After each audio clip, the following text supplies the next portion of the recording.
Guys, may ibon dun guys, oh. Saan na yun? Nawala man. May ibon dun guys, doon sa sanga na yun. Tapos, nalipat siya din sa puno na are. Hala, ang laki.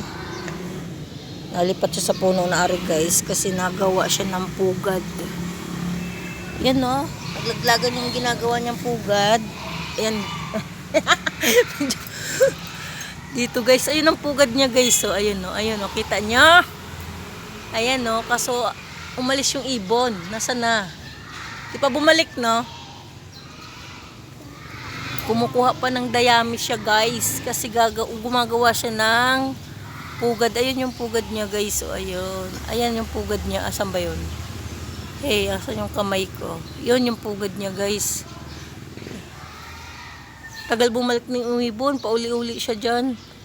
Ayan o, malapit na mabuo yung pugad niya. Ay, ayan yung pugad niya guys. Malapit na mabuo.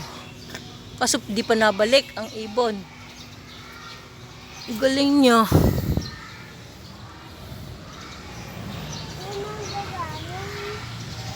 Guys, hindi pa nabalik yung ibon.